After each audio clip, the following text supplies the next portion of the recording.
Welcome to Washington Today on C-SPAN Radio for Thursday, June 12, 2025. Senator Alex Padilla, Democrat of California, removed from a news conference and handcuffed in Los Angeles. News conference being held by Homeland Security Secretary Kristi Noem about federal immigration enforcement operations. 3 Democratic governors testify before the U.S. House Oversight Committee about sanctuary policies that limit local cooperation with immigration and customs enforcement. U.S. House passes a bill to rescind $9.4 billion in federal spending on foreign aid and money to support National Public Radio, NPR, and the Public Broadcasting System, PBS.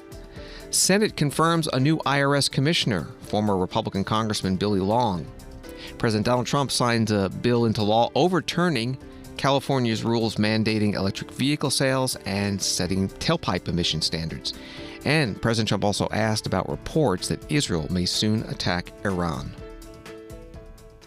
KTTV Fox 11 in Los Angeles reports that Senator Alex Padilla was forcibly removed from a Department of Homeland Security press conference while asking a question to Secretary Kristi Noem. The confrontation was caught on video as dozens of journalists attended the L.A. press conference. Padilla appeared to interrupt Noem as she was speaking. He identified himself and started asking a question when 2 or 3 men started pushing him toward the door. Padilla resisted as he kept asking the question.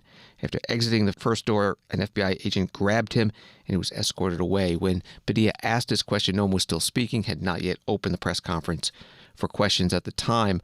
Noem was in L.A. to discuss the recent ICE raids and protests that have been occurring since Friday. The FBI, ICE, ATF, and Border Patrol were also in attendance at the news conference. That was from KTTV. Here is how it unfolded. We start with the first minute of Secretary Noem's press conference. I am so thankful for the men and women of law enforcement who have been working every single day to bring law and order and peace back to the citizens of Los Angeles and to the state of California. As you know, we've seen under this last week some operations that have been working to bring in criminals that have been out on our streets for far too long. Our HSI and ICE individuals have been out conducting operations with our government partners to make sure that these criminals, bad actors, murderers, rapists, pedophiles, traffickers, and drug traffickers are brought in and brought to justice finally under this administration. I do want to thank the men and women of law enforcement. They've been absolute rock stars in what they've done to protect this community and to protect this city. I want to specifically name those that are under the umbrella within our components, under the Department of Homeland Security. That has been our ICE officers who have been on the front line out there interdicting with many of these dangerous criminals. Also HSI with their investigative skill set and tactical teams have been absolutely imperative to us in helping us make sure we're running operations and really targeting these bad actors. Our Federal Protective Services and also our Border Patrol agents have come and been partners with us in an incredible way. Homeland Security Secretary Kristi Noem, the first minute of her news conference today in Los Angeles. Further into her statement, before taking questions, Senator Alex Padilla, Democrat of California, tried to get in and ask questions and was physically removed. Video was posted by a Fox News reporter. I'm Senator Alex Padilla. I have questions for the Secretary because the fact of the matter is a half a dozen violent criminals that you're rotating on your heads off. How many of our ICE agents have been doxxed for doing their duty, how they have been targeted. Homeland Security Secretary Kristi Noem in the background, Senator Alex Padilla, Democrat of California, being removed from the news conference in Los Angeles. Another video surfaced showing him being put to the ground and handcuffed. The Homeland Security Department posting on X, Senator Padilla chose disrespectful political theater and interrupted a live press conference without identifying himself or having his Senate security pin on as he lunged toward Secretary Noem. Mr. Padilla was told repeatedly to back away and did not comply with officers' repeated commands. Secret Service thought he was an attacker, and officers acted appropriately. Secretary Noem met with Senator Padilla after and held a 15-minute meeting. That was the post from the Homeland Security Department. Senator Padilla then made a statement. Good afternoon, everybody. I'm Senator Alex Padilla. You guys have some questions. I'm going to read a brief statement. I will not be taking questions, but allow me to read my statement. I'm here in Los Angeles today, and I was here in the federal building, in the conference room, awaiting a scheduled briefing from federal officials as part of my responsibility as a senator to provide oversight and accountability. While I was waiting for the briefing with General Guillot, I learned that Secretary Noem was having a press conference a couple of doors down the hall. Since the beginning of the year, but especially over the course of recent weeks, several of my colleagues have been asking the Department of Homeland Security for more information and more answers on their increasingly extreme immigration enforcement actions. And we've gotten little to no information in response to our inquiries. And so I came to the press conference to hear what she had to say, to see if I could learn any new additional information. And at one point, I had a question. And let me emphasize, just as we've emphasized the right for people to peacefully protest and to stand up for their First Amendment rights, for our fundamental rights. I was there peacefully. At one point, I had a question. And so I began to ask a question. I was almost immediately forcibly removed from the room. I was forced to the ground, and I was handcuffed. I was not arrested. I was not detained. I will say this. If this is how this administration responds to a senator with a question, if this is how the Department of Homeland Security responds to a senator with a question, you can only imagine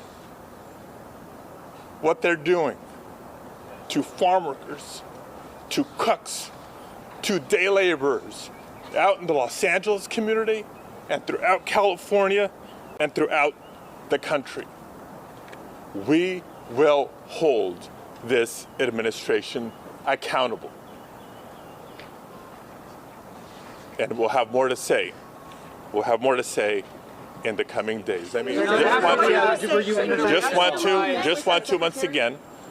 to once again, for not just the community here in Los Angeles, but throughout the country, because there is a lot of concern, there is a lot of tension, there is a lot of anxiety, and a lot of people are beginning to make plans for what they may or may not do come this Saturday. Please, peacefully protest, just like I was calmly and peacefully listening in that press conference and attempting to ask a question. No violence, no vandalism. Please continue peacefully protesting, and that's all I will have to say today. Thank you very much. Senator Alex Padilla, Democrat of California, making that statement in Los Angeles. Back in Washington, D.C., the Senate Minority Leader, Chuck Schumer, Democrat from New York, spoke on the Senate floor. I mentioned a few minutes ago that I had seen a video that sickened my stomach. A U.S. senator being manhandled, we now know, by federal agents and dragged out of a hearing room. Now there's a second video. It's even worse. He's been thrown to the ground. Again, manhandled, brutally taken down, handcuffed. It was disgusting. Anyone who looks at it turns anyone who looks at this, it will turn their stomach to look at this video and see what happened. Reeks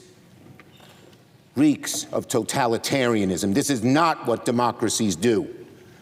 Senator Padilla was there, legitimately in that building, to ask questions of what's going on in California, which everybody wants to know answers to. We don't get answers when we ask the administration questions in one way or another. So Senator Padilla was exercising his duty as a senator for his constituents to try and find out what happened. And instead, he gets manhandled, thrown out of the room, thrown out on the ground, and handcuffed.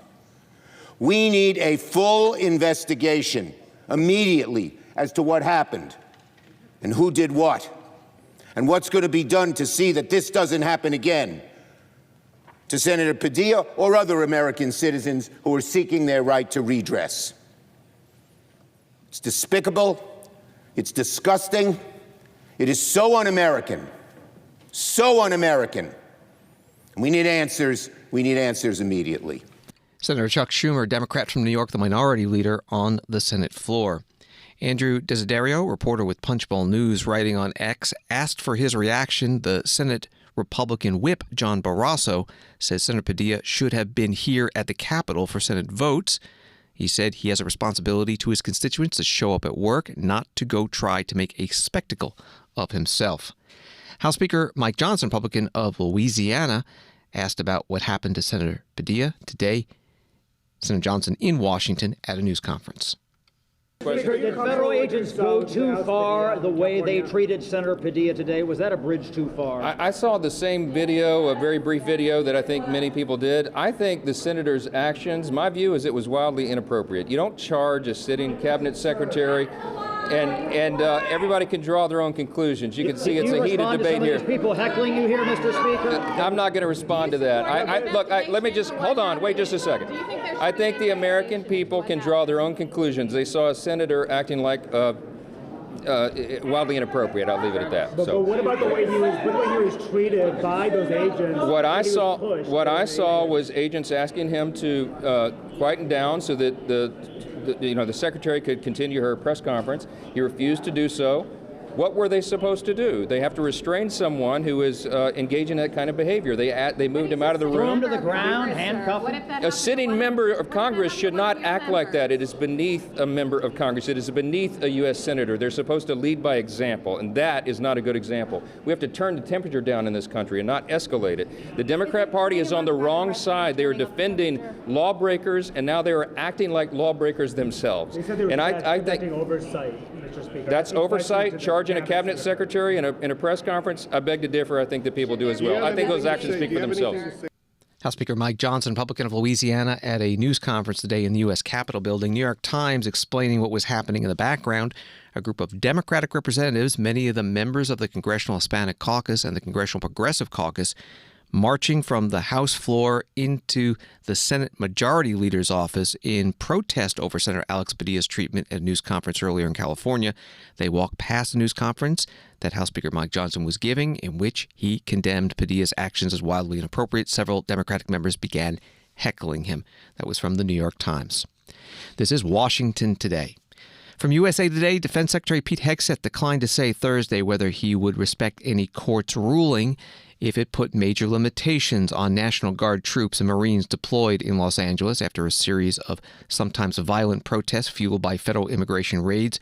U.S. District Judge Charles Breyer will hear California Governor Gavin Newsom's motion for a temporary restraining order that would limit the activities of 4,000 National Guard members and 700 Marines to protecting federal buildings in a small area of downtown where most of the protests have taken place. That was from USA Today.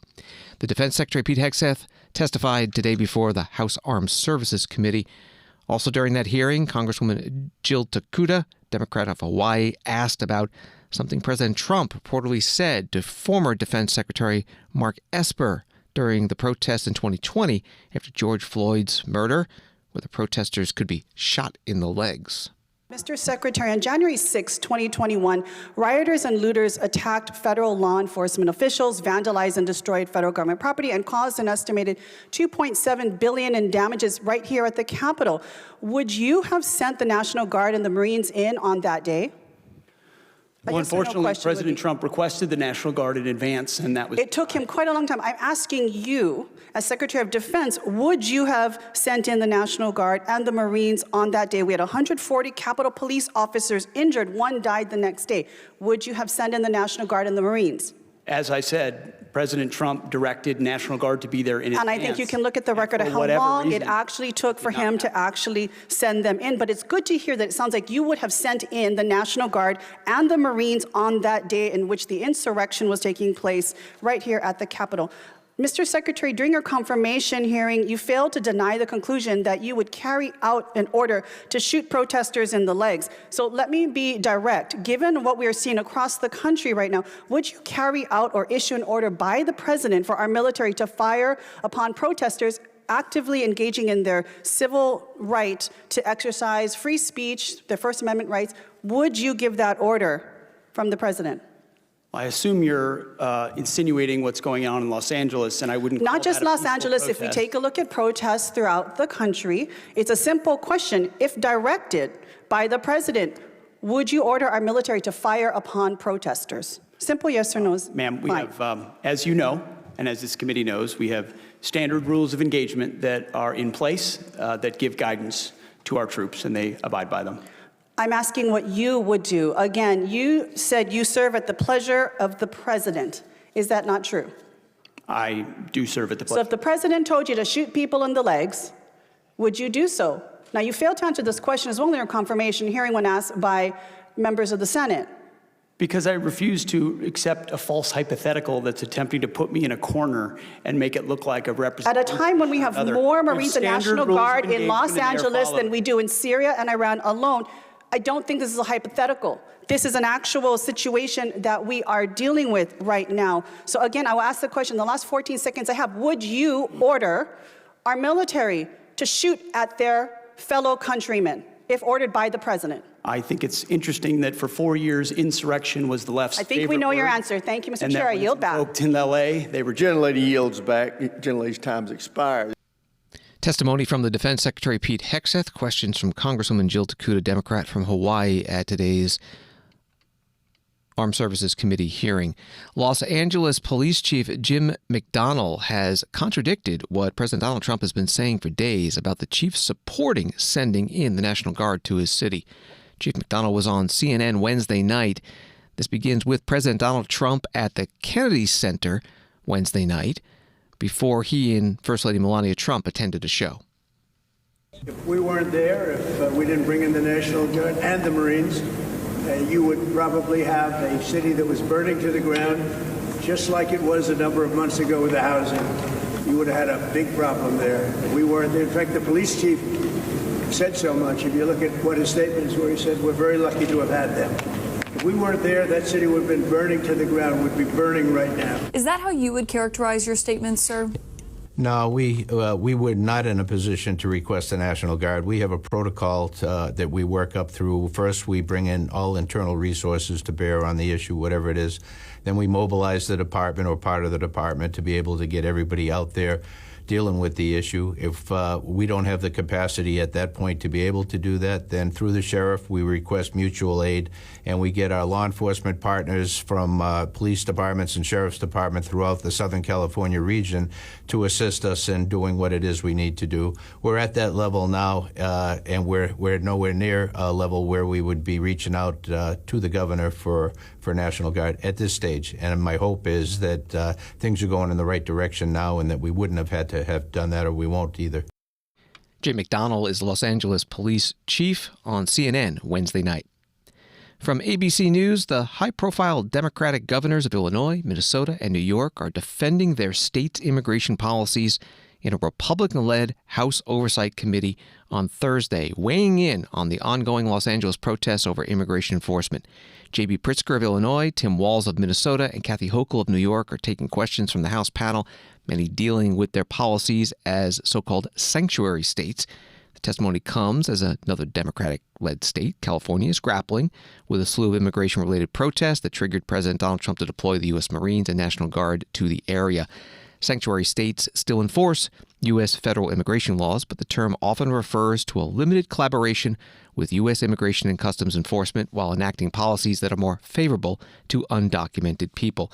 That's reporting from ABC News. Here's part of the hearing, starting with a portion of Governor Hochul's opening statement. You know, for 400 years, New York has prospered because of the hard work of these people, these newcomers. People like my grandfather, who fled great poverty in Ireland. Grandma and Grandpa had the same American dream that the immigrants today have. I see it in their eyes. They're not here for handouts. They're not here to take advantage of the situation. They're here to work. They want to contribute, earn their place, raise their families. Yet, every day there's another story of children being ripped from the arms of their mothers, wives separated from their husbands, families arrested while attending legal immigration appointments. You know, not long ago in a small town known as Sackett's Harbor in upstate New York, masked and armed ICE agents stormed into a home before dawn. They abducted a mother, her 3 children, including a 3rd grader. They were cast into a living hell in a detention facility in Texas.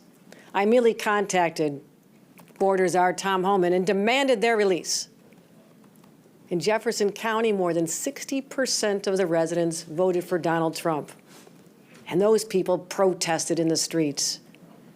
Local Republican lawmakers, business owners, school leaders all spoke out.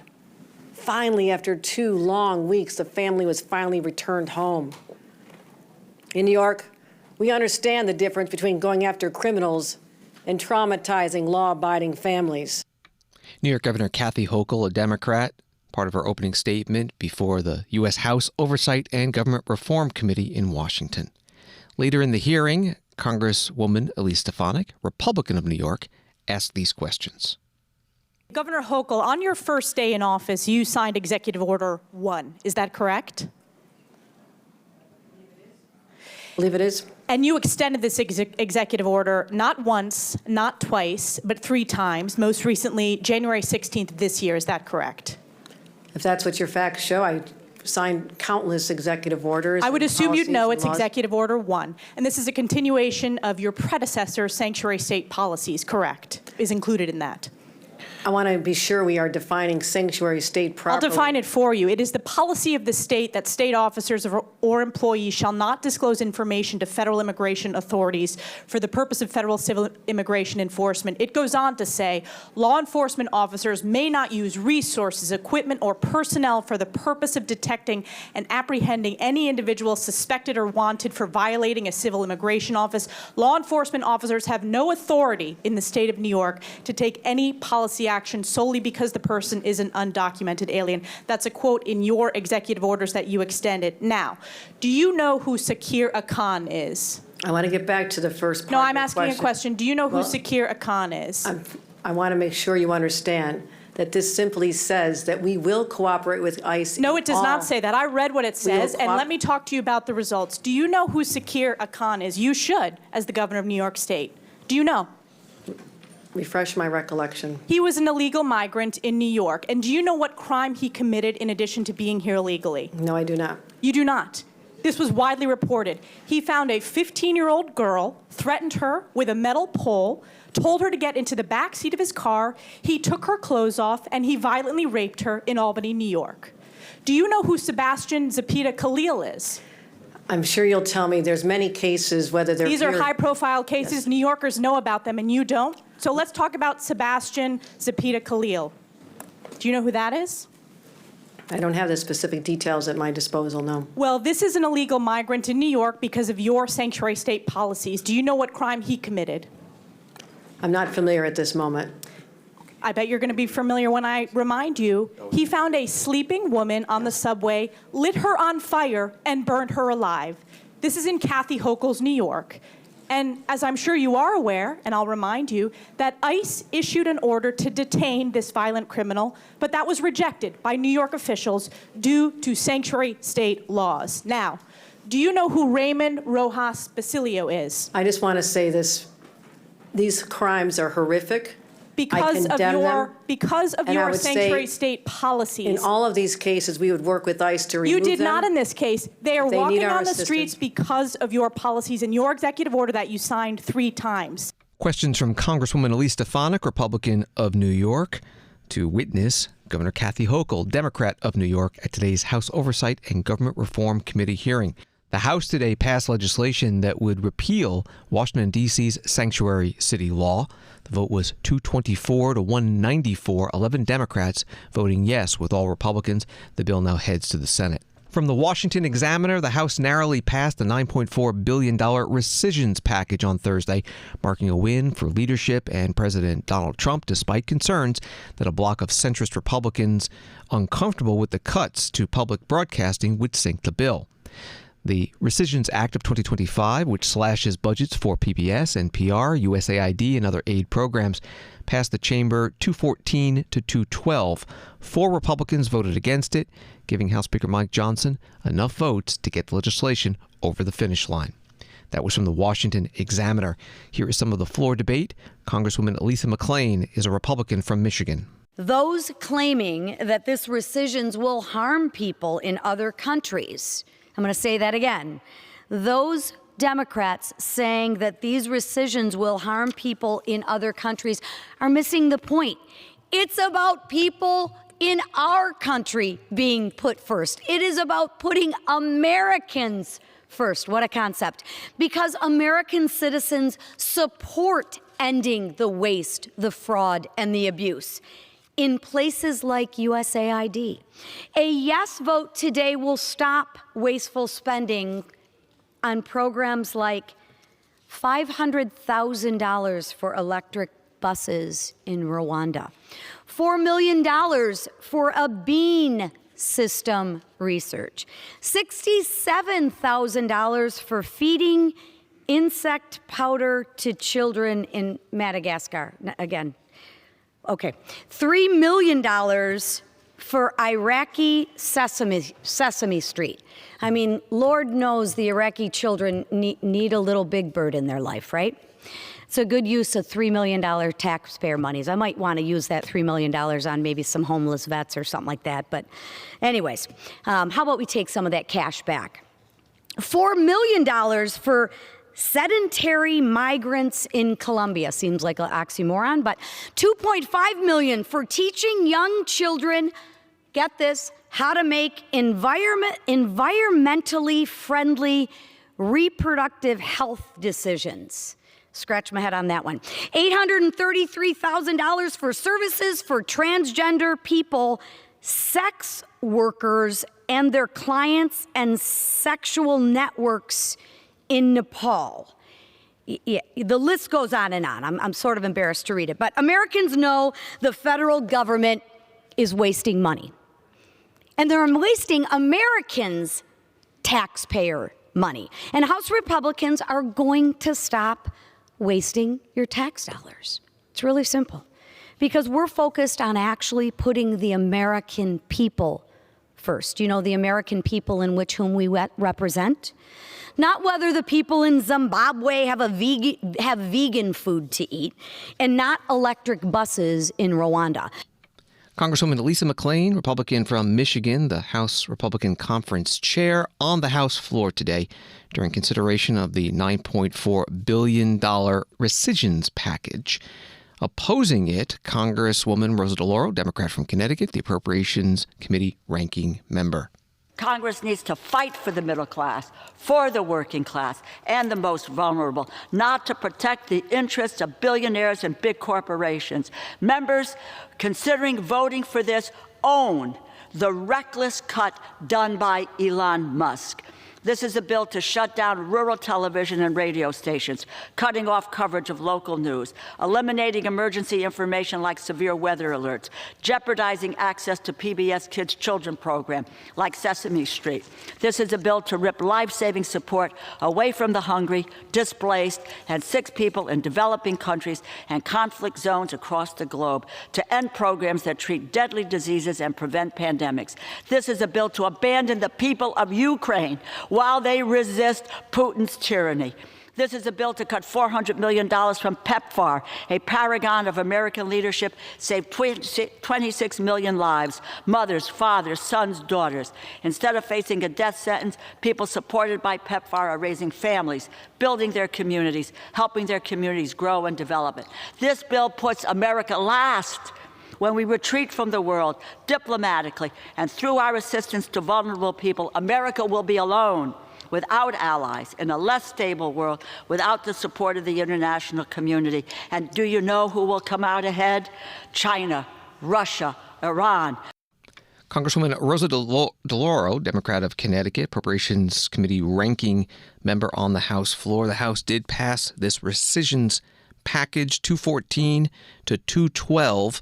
4 Republicans voted no. Amedee of Nevada, Fitzpatrick of Pennsylvania, Maliotakis of New York, and Turner of Ohio. Bill now heads to the Senate.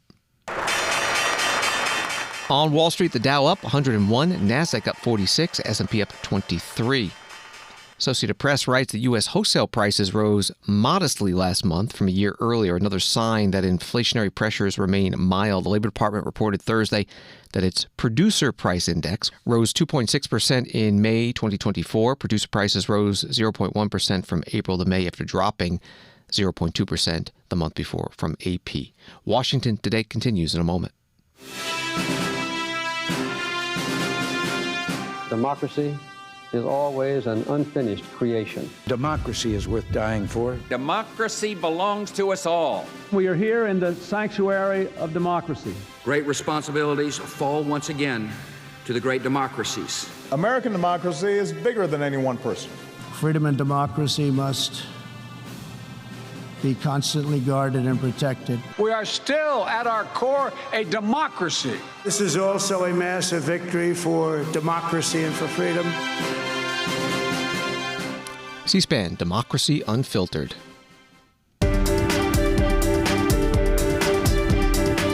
Welcome back to Washington Today, available as a podcast on the free C-SPAN Now mobile app and wherever you get your podcasts.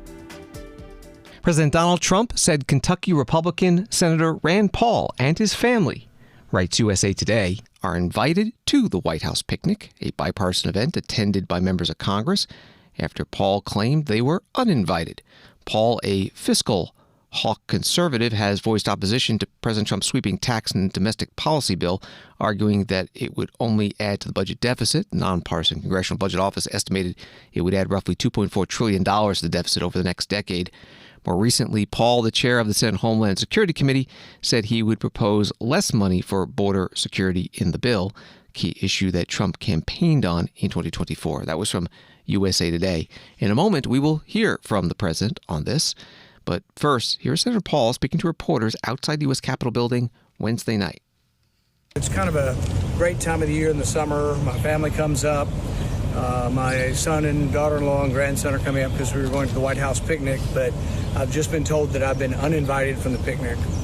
I think I'm the first senator in the history of the United States to be uninvited to the White House picnic. The White House is owned by the taxpayers. We all are members of it. Every Democrat will be invited. Every Republican will be invited, but I will be the only one disallowed to come on the grounds of the White House. I just find this incredibly petty. I mean, I have been, I think, nothing but polite to the president. I have been a intellectual opponent, a public policy opponent, and he's chosen now to uninvite me from the picnic and to say my grandson can't come to the picnic. I just the level of immaturity is beyond words. I've been here long enough that if anybody has ever followed me, I've been a critic of Obama, I've been a critic of Biden, I've been a critic of the previous Trump, but always in I think, a reasonable fashion along policy. And so they've decided they want to declare war on my family and exclude us from the White House. And I just think it's incredibly petty. And I hope someone will ask them some questions about how they've decided to sink to this depth. Senator Rand Paul, Republican of Kentucky, speaking to reporters outside the U.S. Capitol building Wednesday night. President Donald Trump posting on Truth Social Thursday morning. Of course, Senator Rand Paul and his beautiful wife and family are invited to the big White House party tonight. He's the toughest vote in the history of the U.S. Senate, but why wouldn't he be? Besides, it gives me more time to get his vote on the great, big, beautiful bill, one of the greatest and most important pieces of legislation ever put before our senators and congressmen and women. It will help to make America great again. That was the post from President Trump, and the president was asked about it later at the White House. Mr. President, sir, you made a lengthy posting today on Truth Social about Senator Rand Paul. Do you expect to see him at the picnic tonight, sir? I do. I look forward to seeing him, actually. I like him. He's the hardest vote in the history of the U.S. Senate to get. Probably won't get him, but he's a very tough vote. I mean, he's a very tough vote. He's always been a friend of mine. You know, I endorsed him and got him elected. I got him elected twice. But I don't think he understands how great this bill is. This is a great bill. No tax on tips, no tax on, the Social Security payments. It's unbelievable what happens. No tax on overtime. You work overtime, no more tax. It's so, those are big, but they're minor compared to the big things. Taxes reduced. And let's look at the other side. If it doesn't get approved, a 68% tax increase, 68%, including the fact that the Trump tax cuts kick in. But it's a 68% tax increase and many other bad things. I don't even want to, some of them are so bad I don't even want to talk about them. I think it's one of the greatest bills we'll ever pass in this country. And I think that Leader Thune and this gentleman right here, what he's gone through on this with, we started off with a majority of 1. Now I guess we have 7. So it's like easier, but it's really sort of 3. It's 7, but it really equates to 3, right? And we have great support. I mean, I can't tell you, I can't guarantee, but when you have a majority of essentially 3, where you can't lose anything more than 3 votes, and you get it passed, it's pretty amazing. And I think it's going to haunt the Democrats because most of the bill is common sense. It's tax cuts, it's border wall funding, it's military funding properly spent. It's all things that are like common sense. They're all good. There's nothing tricky about it. It's basic stuff. And we don't intend on getting one, think of it, not one Democrat vote in the House. Mike, not one. Maybe somebody will come along. I don't know how they can run for office. President Donald Trump at the White House taking reporters' questions, referring to House Speaker Mike Johnson in the audience. Congressman Thomas Massie, Republican of Kentucky, right on X, incredibly petty and short-sighted of Trump's staff to exclude Republicans from the annual White House picnic while inviting Pelosi and every Democrat. I always give my few tickets to my staff and their kids, but apparently this year my tickets have been withheld as well. Low class. And about the One Big Beautiful Bill, the budget reconciliation bill, Politico writes that Republicans' ambitious July 4th target for their sweeping domestic policy legislation is facing new doubts this week as GOP leaders in the House and Senate push and pull over changes to the complex mega bill. Speaker Johnson said in an interview Wednesday that while he believed Republicans were on track for final passage by the self-imposed deadline that depended on the Senate approving a bill that hews close to the version that passed the House last month.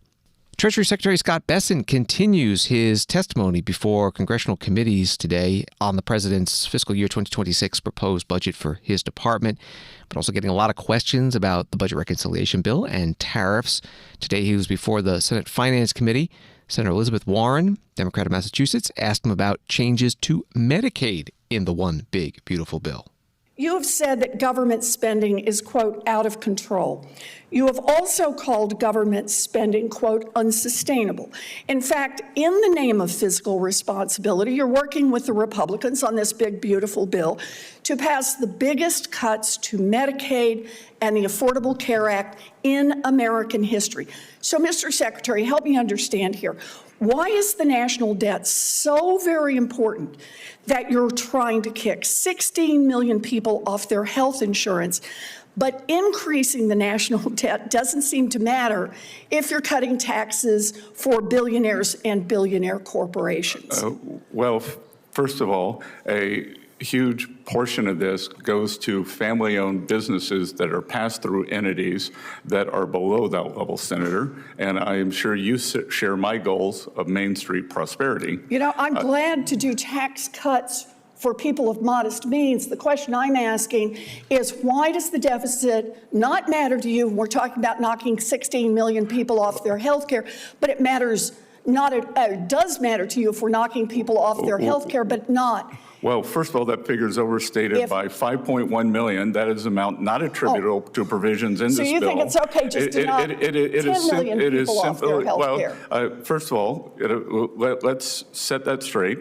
Work requirements account for 8 million of CBO's claim number. Again, we're creating an economy that promotes and rewards. It's clear, Secretary Bessent, that you don't want to answer the question. No, Senator, I am answering it. No, you're not. And what I want is for Medicaid to be used for mothers and children as it was meant, not for 1.4 million illegal aliens, not for able-bodied people. Medicaid is not used for people who are not documented. Senator Elizabeth Warren, Democrat of Massachusetts, questioning Treasury Secretary Scott Bessent at today's Finance Committee hearing. Bloomberg News reported this week that Secretary Bessent has emerged as a possible candidate to succeed Federal Reserve Chair Jerome Powell. Bloomberg cited people familiar with the matter. The White House denied the report. President Trump today called Chair Powell a numbskull for not cutting interest rates, but said he would not fire the chairman, but he would soon pick a replacement for when Powell's term ends in 2026. NBC News reports that President Trump signed 3 resolutions on Thursday barring California from mandating electric vehicle sales and setting tailpipe emission standards designed to galvanize the transition away from combustion engines. The resolutions undo California's 2024 landmark decision to ban new gasoline-powered car sales by 2035 and revoke the federal waiver that allows California to set its own tailpipe emission standards under the Clean Air Act. 17 states, representing 30% of the U.S. vehicle market, had adopted the plan, which Trump has called California's EV mandate. That was from NBC News. President Trump spoke in the White House East Room. Under the previous administration, the federal government gave left-wing radicals in California dictatorial powers to control the future of the entire car industry all over the country, all over the world, actually. Because they have to build a car. They can't build 19 different cars called the same thing. And really, it was all over the world what was happening. They approved Governor Gavin Newsom's ridiculous plan to impose a 100% ban on all new gas-powered cars within a very short period of time. Think of this. You couldn't buy any other car except an electric-powered car. And in California, they have blackouts and brownouts. They don't have enough electricity right now to do the job. And countrywide, you'd have to spend $4 trillion to build the firing plants, to be able to, they call them a lot of things, charging plants, firing plants. $4 trillion you'd have to spend. In the Midwest, they built 9 of them. 9 individual, it's like a pump, just like a pump, except instead of gas, electricity comes out. They built 8 of them. $9 billion they spent for 8. 8 little hoses, $9 billion. Now, I'm sure they could have done it for about, 1/1000th of that, but even if they did, it's unaffordable. They approved Governor Gavin's ridiculous, is so ridiculous. By the way, if I didn't bring the military in, Los Angeles would be burning down right now. It'd be burning just like his damn houses burned down because he didn't have the water that he should have had. He had so much water. They have so much water. We had to send in the military to free up the water. And we did that right after the fires. We told them to do it in the first term. But just like that ridiculous plan, this is a plan to ban, think of it, a plan to ban 100, and they call it the 100% ban on all new gas-powered cars and abolish 75% of the gas-powered trucks. 75%. President Donald Trump today at the White House before signing the resolutions that passed Congress, overturning those California rules. California Governor Gavin Newsom, a Democrat, said in a statement the state will be suing to, quote, stop this latest illegal action by a president who is a wholly owned subsidiary of big polluters. The New York Times explains the Senate passed the resolutions over the objections of the nonpartisan Senate parliamentarian and an independent watchdog, which both had ruled that lawmakers lacked the legal authority to revoke the waivers. And Attorney General Rob Bonta in California said this is completely improper use of the Congressional Review Act. The act applies to rules, not to waivers. It's never been applied to any waiver ever. From Associated Press, former U.S. Congressman Billy Long of Missouri was confirmed on Thursday to lead the Internal Revenue Service, giving the beleaguered agency he once sought to abolish a permanent commissioner after months of acting leaders and massive staffing cuts that have threatened to derail next year's tax filing season. That's how AP put it. The vote in the Senate was party line, 53-44. The ranking Democrat on the Finance Committee, Senator Ron Wyden of Oregon, spoke before that vote. In a few minutes, the Senate will vote on whether to put somebody who's up to their eyeballs in tax scams, corruption, and cover-ups in charge of the IRS. This ought to be an easy no. It is one corruption bombshell after another. with the former Congressman Billy Long.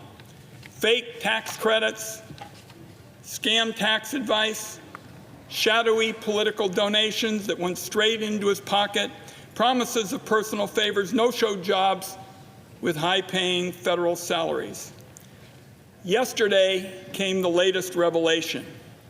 My Finance Committee staff investigators have determined that Long appears to be implicated in a major bribery scheme in his old congressional district. The scandal unfolded while he was in office. 12 people in Missouri and Arkansas pled guilty or went to jail when these crimes were prosecuted. It was a criminal case the size of the Ozarks. Court documents identified him in one guilty plea as, quote, U.S. Representative number 1, unquote. That's the guilty plea of a man named Donald Andrew Jones, D.A. Jones. Jones's prosecution involved kickbacks and other illicit payments, a network of executives, and the misuse of charity funds in Springfield, Missouri, his hometown. The Justice Department's summary of the case describes, and I quote, payments routed through different business entities or lobbying firms, as well as D.A. Jones's advocacy services, including direct contact with elected and appointed public officials, unquote. Senator Ron Wyden, Democrat of Oregon, Finance Committee ranking member on the Senate floor before the vote to confirm former Republican Congressman Billy Long to be the IRS Commissioner. And it was successful. The vote was 53-44. No Republicans spoke before the vote. From thehill.com, the Senate voted Thursday to wrap up debate on a stablecoin bill, teeing up a final vote on the legislation that would establish a regulatory rules of the road for the dollar-backed cryptocurrencies, keeping in line with earlier votes on the Genius Act. A small contingent of Democrats voted with most Republicans to tee up a final vote on the crypto bill, which will likely occur early next week. That was from The Hill. Before that vote, however, Senator Jeff Merkley, Democrat of Oregon, tried to offer an amendment that would prohibit the president, vice president, senior executive branch officials, members of Congress, and their immediate families from financially benefiting from crypto assets. The Senate did not allow that amendment through a vote to be offered. But here's Senator Merkley before that vote. Forbes magazine has now estimated that within the first few months of the Trump administration, the Trump family has built value in their crypto industry of $1 billion. If he had not been elected, it'd be worth nothing. But because he's pumping it as president, both the meme coin and USD1, the stable coin, the world is saying, we want influence, we have to buy these coins. Just like in his first administration, folks said, we want influence, we have to stay at his properties. We have to book his hotel rooms. We have to hold our events at his special locations, be it his golf courses or his hotel conference centers. But those hotel rooms or booking conference centers in his first term are nothing on the order of magnitude of selling these cryptocurrency coins. That $2 billion that Trump holds, his family holds, even at 4% invested, that's $80 million a year. And with the passage of this bill, if we do not put an anti-corruption measure into this bill, the world will be saying, just as we rented his hotel rooms when we do an international business transaction, we have to use USD1. Senator Jeff Merkley, Democrat from Oregon, on the Senate floor today before a vote related to his amendment to the stablecoin regulation bill. The vote on whether to allow his amendment to be offered failed, 45-52. Republican Senator Rand Paul, the only Republican, voting yes. Politico Wednesday night has a story on a similar issue. The Senate has rejected resolutions seeking to block multi-billion-dollar arms sales to Qatar and United Arab Emirates over the objections of Democrats who say President Donald Trump will personally benefit from separate deals with these countries. The two votes were 39-56. From Al Jazeera, Iranian authorities have remained defiant amid concerns that Israel could launch an attack on Iran as the global nuclear watchdog adopts another Western-led censure resolution, even as Oman confirmed on Thursday it will host a sixth round of talks on Sunday between Iran and the United States over Tehran's nuclear program. Reports by outlets such as the New York Times, quoting officials in the U.S. and Europe, warn that Israel is ready to attack Iran, even without military backing from Washington. Israel has long threatened to attack Iran's nuclear sites. That was from Al Jazeera. President Trump asked about it. As the Israelis apparently gear up for some kind of an attack, possible attack on Iran, are you trying to talk Netanyahu out of doing that, or are you so against Iran having a nuclear weapon that you're okay, he does his thing because it is not an American? Yeah, it's a very fair question. Look, I want to have an agreement with Iran. We're fairly close to an agreement. We are fairly close to a pretty good agreement. It's got to be better than pretty good, though, but it's got to be, I'd much prefer an agreement. As long as I think there is an agreement, I don't want them going in because I think that would blow it. Might help it, actually, but it also could blow it. But we've had very good discussions with Iran. Whether or not we get there, I can't tell you, but it'll happen soon. I say this, Peter, very strongly. They can't have, whether it's going in or not going in, they can't have a nuclear weapon. I'd prefer the more friendly path. And can you tell us what the Israelis told you that made you start to evacuate the dependents of servicemen and women who are stationed in the Middle East? They didn't tell me anything, but I said, look, there's a chance of massive conflict. We have a lot of American people in this area, and I said, we got to tell them to get out because something could happen soon. And I don't want to be the one that didn't give any warning and missiles are flying into their buildings. It's possible. So I had to do it. I had the choice. Do I do it or not? Doing it has its downside, but it also has its upside, like you're going to save a lot of lives if it should happen. Hopefully that doesn't happen.